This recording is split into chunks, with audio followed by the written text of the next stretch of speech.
जब हम बात करते हैं पैसा कमाने की, तो दो ऑप्शंस हमको क्लियर कट समझ आते हैं, एक है जॉब, एक है बिजनेस। हम इसकी बात नहीं करेंगे। तीसरा ऑप्शन एक और है जो यूट्यूब पर भरा पड़ा है कि ये कर लो, ये करने से इतना पैसा कमा लोगे, उसको भी हटा देते हैं। मतलब इस सेशन का टॉपिक कर देते हैं how to make money without doing anything. कैसा लग रहा है? कितनों को लग रहा है कि मैं ऐसी हवा में बात कर रहा हूं? कितनों को लग रहा है कि मैं अगर कुछ बोल रहा हूं तो वो बात लॉजिकल होगी, और मैं जो बोल रहा हूं अपने एक्सपीरियंस के बेस पे बोल रहा हूं? मतलब इतना विश्वास है आप लोगों को मेरे ऊपर कि यहां पर मैं किसी नए स्कैम को शुरू नहीं कर रहा हूं। मतलब ये नहीं है इस सेशन के एंड में मैं आपको कहूंगा कि निकालो 1,000 रुपए 1,000 रुपए 1,000 रुपए 1,000 रुपए 1,000 रुपए, और मैं आपको कहूंगा यहां पे पैसा लगा दो, मुझे दे दो, और वो पैसा इतना हो जाएगा। ऐसा कुछ तो आपको नहीं लग रहा ना कि यहां पर होने वाला है? पूरा ट्रस्ट है आप पे? पूरा ट्रस्ट है। कितनों को पूरा ट्रस्ट है मेरे ऊपर? बढ़िया। टॉपिक ये है कि how to make money, and when I am talking about money, I am not talking about little money, I am talking about a lot of money without doing anything. इसमें आगे बढ़ने से पहले पहले आपको समझना होगा the concept of compound interest. कितने लोगों को समझ आता है? कितने लोगों को समझ नहीं आता है? ठीक है, तो यहीं से शुरू करते हैं। एल्बर्ट आइंस्टाइन का नाम कितनों ने सुना है? आप में से सबने सुना है। एल्बर्ट आइंस्टाइन ने कहा है कि compound interest is the 8th wonder of the world. 7 wonders हमको पता है, तो 8वां जो अजूबा है वो है कंपाउंड इंटरेस्ट। जिसको इसकी नॉलेज है वो इतना अमीर हो सकता है जिसकी कोई हद नहीं है, और जिसको इसकी नॉलेज नहीं है वो इतना गरीब हो सकता है उसकी भी कोई हद नहीं है। और 99% लोगों को अगर इसकी नॉलेज है भी तो ऊपर ऊपर लेवल पर है। जिन्होंने हाथ अभी ऊपर भी किया था ना, उनको भी बहुत बेसिक सी नॉलेज है, डीपली नहीं समझते हैं। एक क्वेश्चन पूछता हूं आप लोगों से। चेस में 64 स्क्वायर्स होते हैं, तो मान लो अगर हम पहले स्क्वायर के ऊपर एक चावल का दाना रखें, अगले स्क्वायर के ऊपर 2 चावल के दाने रखें, तीसरे पे 4 दाने रखें, चौथे पे 8 दाने रखें, अगर इस तरीके से हम करते जाएं तो एंड तक पहुंचते पहुंचते, यानी जब हम लास्ट स्क्वायर पे पहुंचेंगे तो कितने चावल के दाने होंगे? Near about approx 1 lakh sir. 1 lakh के आसपास। Yes sir. Anybody else? Sir, I think more than 10 lakh. 10 lakh से ऊपर हो जाएंगे। Yes, sir.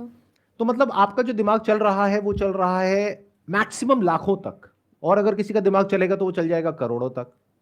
क्या हो अगर मैं कहूं कि जब तक आप आखिरी उस पर पहुंचोगे, जो आखिरी बॉक्स है, तो वहां पर आपको चाहिएंगे 18 जीरो। कितने करोड़ होते हैं ये? बोल तक नहीं पा रहे हो, इतने चावल के दाने हो जाएंगे वहां पर। इससे क्या समझ आ रहा है कि compounding is actually the 8th wonder of the world. जिसको इसके बारे में नहीं पता था, या जिसको पता भी था, उसने भी इमेजिन नहीं किया होगा कि इतना बढ़ जाएगा। उसने सोचा होगा मैक्सिमम कुछ करोड़ हो जाएंगे, 50 करोड़ हो जाएंगे, 100 करोड़ हो जाएंगे, 1000 करोड़ हो जाएंगे। ये तो उससे भी बहुत ज्यादा है। ये है पावर ऑफ कंपाउंडिंग। इसका एक और एग्जांपल देता हूं आपको, बहुत simple, day to day life से कनेक्टेड। आप में से कितनों के पास में क्रेडिट कार्ड है? तो क्रेडिट कार्ड पे आपको पता है कितना इंटरेस्ट लगता है, एक साल का या एक महीने का?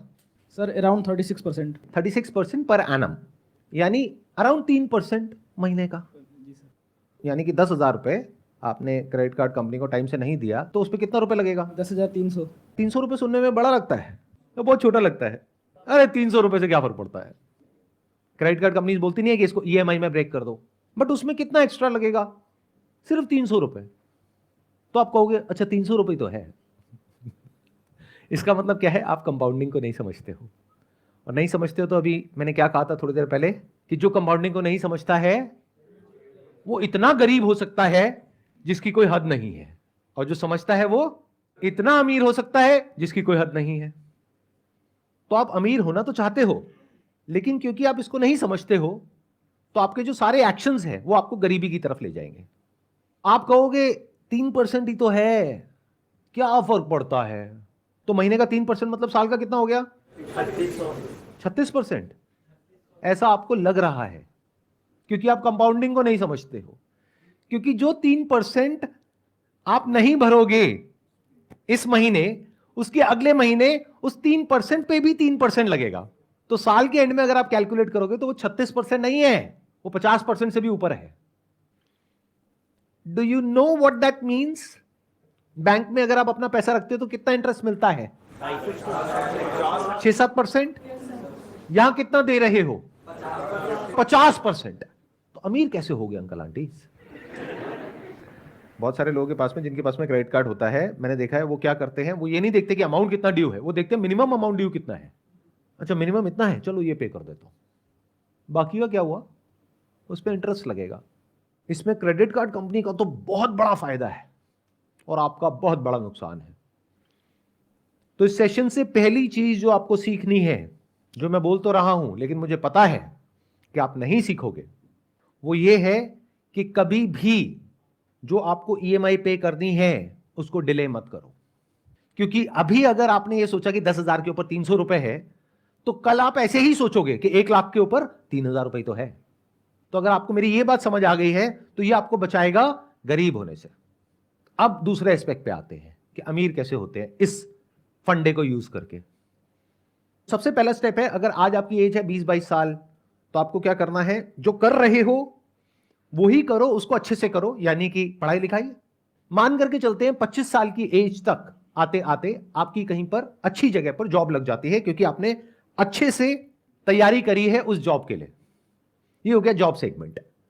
दूसरा हो गया कि आपने 20 साल की एज से अपना कुछ करने की कोशिश करी, यानी कि बिजनेस, उसमें से 10 में से 9 फेल हो गए, लेकिन 25 साल की एज तक पहुंचते पहुंचते एक बिजनेस एक स्टेबल पोजीशन में आ गया है, जहां से आपको महीने का लाख रुपए आ रहा है।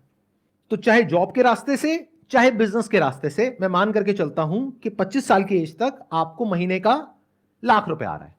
बट क्या लाख रुपए महीना आपको बहुत अमीर बना देगा? क्या इस सच को देख पा रहे हो? आई एम नॉट श्योर कितने लोग देख पा रहे हैं, क्योंकि इन्फ्लेशन बहुत तेजी से बढ़ रहा है। 5 साल बाद जो आप लाख रुपए महीने का कमाओगे, उस टाइम उसकी वैल्यू आज के हिसाब से अंदाजा 50-60 हजार रुपए होगी। तो बहुत ज्यादा नहीं है। अभी सुनने में आपको लग रहा होगा लाख रुपए महीना, बट बहुत बड़ा नहीं है। तो अगर आप इसको अचीव कर लेते हो, तब हम नेक्स्ट स्टेप पे जा सकते हैं। यानी क्या, 25 साल की एज में आपने लाख रुपए महीना कमाना शुरू किया, यानी साल का कितना कमाया? 12 लाख रुपए। 5 साल में कितना कमाया? 60 लाख। 40 लाख आपका खर्चा हो गया, 20 लाख आपने बचाया। वो भी अगर बहुत सेंसिबली आपने अपने खर्चों को कंट्रोल किया तब। अगर बेवकूफों की तरह किया तो कुछ नहीं बचने वाला, उल्टा उस वक्त आप कर्जे में हो गए। लेकिन अगर तरीके से जिया, सेंसिबली जिया, बिना अपने आसपास में लोगों को देखे कि वो क्या कर रहे हैं, बल्कि इस गोल के साथ में कि मेरे पास में 30 साल की एज में 20 लाख की सेविंग होनी चाहिए, क्या ये रियलिस्टिक है? या आप कहते हो नहीं इतना भी नहीं हो सकता है? अगर इतना भी नहीं हो सकता है तो पहले इसको पॉसिबल करो, फिर बारी आएगी कि how to make money without doing anything. अगर कोई आपको आकर के ये बोल रहा है कि आपके बैंक अकाउंट में कोई पैसा नहीं है, आपके बैंक अकाउंट में 10,000 रुपए है और हम आपको करोड़पति बना देंगे, तो वो 10,000 रुपए आपके अकाउंट से निकलेगा, उस आदमी के अकाउंट में जाएगा, और आपके जैसे और बहुत सारे बेवकूफ मिलेंगे जिनके सबके पैसे उसके पास में जाएंगे। तो आप बनो ना बनो, वो पक्का बनेगा करोड़पति। तो ये मैंने आपको इसकी एलिजिबिलिटी बता दी। 5 साल में कितना कमाया? 60 लाख। 20 लाख आपने बचाया, तो उस 20 लाख का आप क्या करने वाले हो 30 साल की एज में? बहुत सारे लोग तो बहुत ही बड़ी बेवकूफी करते हैं। यानी क्या, ये पैसा उनके बैंक अकाउंट में पड़ा होता है। इसका मतलब उनको कंपाउंड इंटरेस्ट के बारे में कुछ भी नहीं पता है। तो अगर आप ये बेवकूफी करने वाले हो या अभी कर रहे हो, तो सबसे पहले उस पैसे की एफडी करा लो, क्योंकि सेविंग में इंटरेस्ट है 3-4%, एफडी में है 7%। और आजकल तो बहुत सारे बैंक्स ऐसे हैं जहां पर ऑटोमेटिकली ये काम हो जाता है। अब जो न्यू एज बैंक्स हैं वहां पे ये काम ऑटोमेटिकली हो जाता है, यानी आपको मैनुअली नहीं करना पड़ता, कि जैसे ही आपका बैलेंस एक पर्टिकुलर अमाउंट के ऊपर जाता है तो ऑटोमेटिकली एफडी बन जाती है, ऑटोमेटिकली टूट जाती है, उस पर पेनल्टी भी नहीं लगती है। ऐसे भी बैंक्स हैं, तो रिसर्च करो ऐसे कौन से बैंक्स हैं। इसका कितना बड़ा बेनिफिट होगा आपको, अभी आप कैलकुलेट नहीं कर सकते, जैसे वो चेस में आप कैलकुलेट नहीं कर पाए थे। 10-20 साल में अमाउंट कितना बड़ा हो जाएगा आप सोच भी नहीं सकते, अगर सिर्फ यही करते हो जितना मैंने कहा है। तो क्या जो मैंने कहा था वो एक लेवल पे सच नहीं हो गया है? How to make money without doing anything. अभी देखना एक एक स्टेप हम और आगे बढ़ते रहेंगे। मतलब आपने क्या किया, दो काम करे अभी तक। एक, कोई भी ऐसा लोन नहीं लिया जिसका इंटरेस्ट बहुत हाई हो, एक आपने ये किया। दूसरा, पैसे को आइडल नहीं छोड़ा, अपने सेविंग्स अकाउंट में या करंट अकाउंट में उसकी एफडी करा ली। अगर सिर्फ ये दो काम करे तो you are already making a lot of money without doing anything. लेकिन अब आप कहते हो कि नहीं सर, ये जो तरीका आपने बताया इसमें मैं समझ रहा हूं कि मैं पैसा कमाऊंगा लेकिन मैं और कमाना चाहता हूं, तो उसका क्या तरीका है?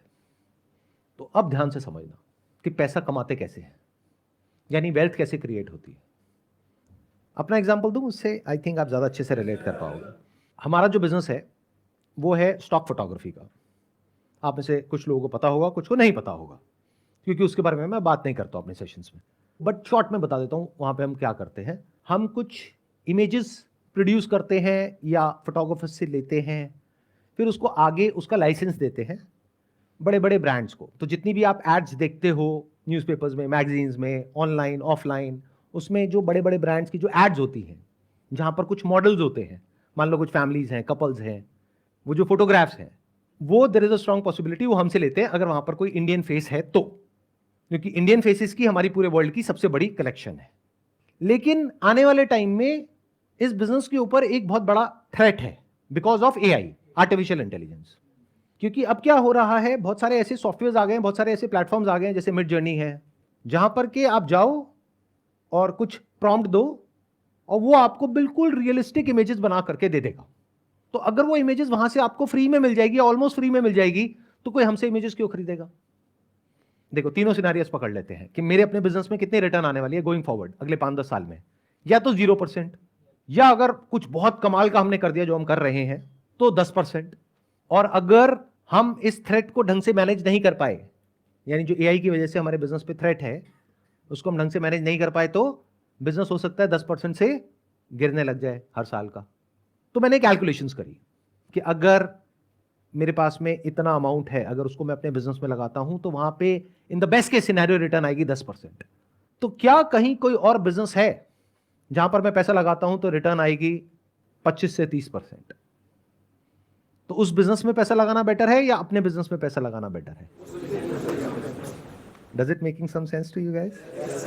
अब मैं कुछ ऐसा बोलने वाला हूं जो हो सकता है आप लोगों की जो सोच है उससे बहुत अलग है, लेकिन अगर समझोगे डीपली मेरी बात को तो समझ पाओगे मैं किस एंगल से क्या बोल रहा हूं।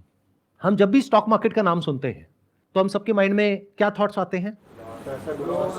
जुआ है, सट्टा बाजार है, रिस्की है, जो पूरी तरह से झूठ नहीं है, क्योंकि बहुत सारे लोग इसको इसी तरीके से देखते हैं। किसी ने कहा ये शेयर ऊपर जाने वाला है, खरीद लिया, और ये तो नीचे चला गया, अब क्या करें? नहीं, अब जब वापस से उस भाव पे आएगा तब बेचेंगे, अब वो आधा रह गया,